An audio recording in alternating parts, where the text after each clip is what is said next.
Assalamualaikum warahmatullahi wabarakatuh. Pada kesempatan ini, saya akan membahas atau menceritakan tentang tokoh-tokoh Islam. Di tokoh-tokoh Islam, kita bisa mengenal Nabi Muhammad SAW dan para sahabatnya. Ada Umar bin Khattab, ada Ali bin Abi Thalib, ada Utsman bin Affan, dan masih banyak lagi. Nah, di sini saya akan menceritakan tentang salah satu tokoh Islam yang ada di Indonesia, yaitu Sunan Kalijaga. Sunan Kalijaga atau nama lengkapnya Sira Inka Sinuhun Kanjeng Sunan Kalijaga Waliullah Tanah Jawi Langgeng ing Bawana.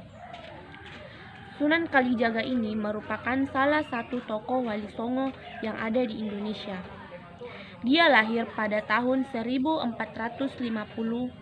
Masehi dari pasangan Raden Ahmad Sahuri, seorang Adipati Tuban 8, dan Dewi Nawangarum, putri Raden Kidang Talingkas atau Abdurrahim Al-Maghribi. Dia dikenal sebagai wali yang sangat lekat dengan Muslim di Pulau Jawa karena kemampuannya dalam menyebarkan Islam yang dapat memadukan pengaruh Islam ke dalam tradisi dan budaya Jawa. Masa hidup Sunan Kalijaga diperkirakan mencapai lebih dari 100 tahun.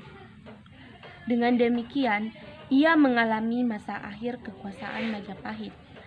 Diperkirakan berakhir pada 1478 Masehi.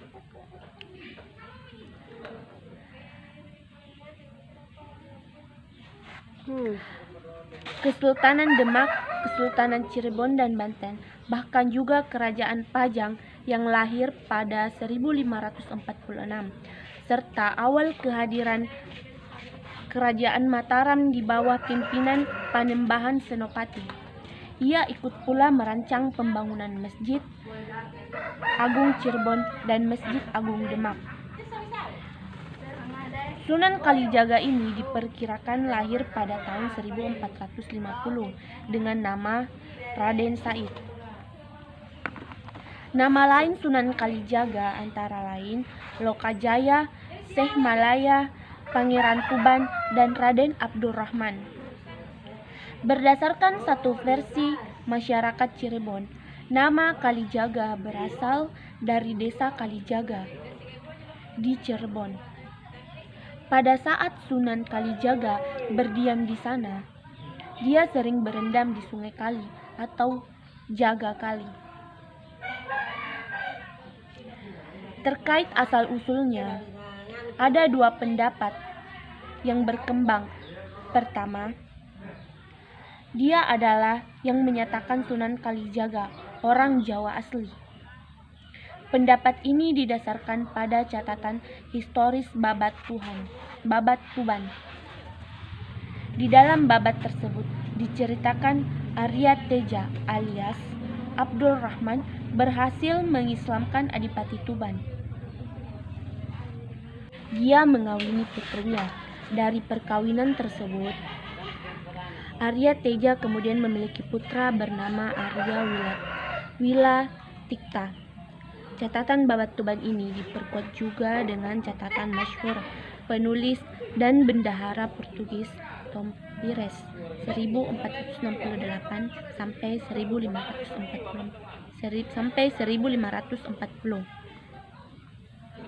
Dalam satu riwayat, Sunan Kalijaga disebutkan menikah dengan Dewi Saroh binti Maulana Ishak dan mempunyai 3 putra, Raden Umar Said, Sunan Muria, Dewi Rakayu, dan Dewi Sofia. Maulana Ishak ini memiliki anak bernama Sunan Giri dan Dewi Saroh. Mereka adalah kakak beradik. Menurut cerita, sebelum menjadi Wali Songo, Raden Said adalah seorang perampok yang selalu mengambil hasil bumi di gudang penyimpanan hasil bumi di kerajaannya, merampok orang-orang yang kaya. Hasil curian dari rampokannya itu ia bagikan kepada rakyat miskin yang sangat membutuhkan makanan. Suatu hari, saat Raden Said berada di hutan, ia melihat seseorang kakek tua yang bertongkat. Orang itu adalah Sunan Bonang. Karena tongkat itu dilihat seperti tongkat emas, ia merangkas tongkat itu. Katanya hasil rampokan. Itu akan ia bagikan kepada orang yang miskin.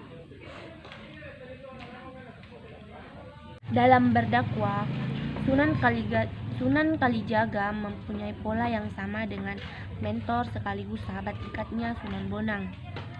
Paham keagamaannya cenderung sufistik berbasis salaf, bukan sufi panteistik pemujaan semata. Ia juga memiliki kesenian dan kebudayaan sebagai sarana untuk berdakwah. Ia sangat toleran pada budaya lokal. Ia berpendapat bahwa masyarakat akan menjauh jika diserang pendiriannya. Maka mereka harus didekati dengan secara bertahap, mengikuti sambil memengaruhi. Sunan Kalijaga berkeyakinan jika Islam sudah dipahami dengan sendirinya, kebiasaan lama hilang. Tidak mengherankan ajaran Sunan Kalijaga terkesan sinkretis dalam mengenalkan Islam.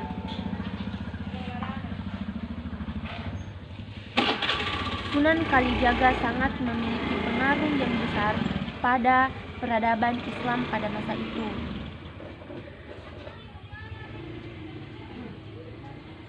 Sunan Kalijaga itu wafat dan dimakamkan di desa Kadilangu, dekat kota Demak, Bintara. Makam ini hingga sekarang masih ramai disiarai orang-orang dari seluruh Indonesia.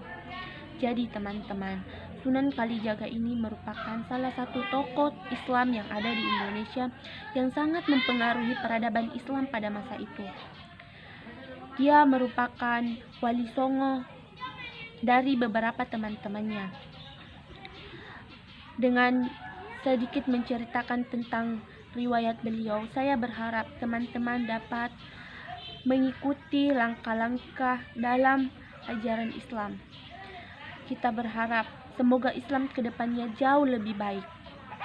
Terima kasih sebanyak-banyaknya. Wassalamualaikum warahmatullahi wabarakatuh.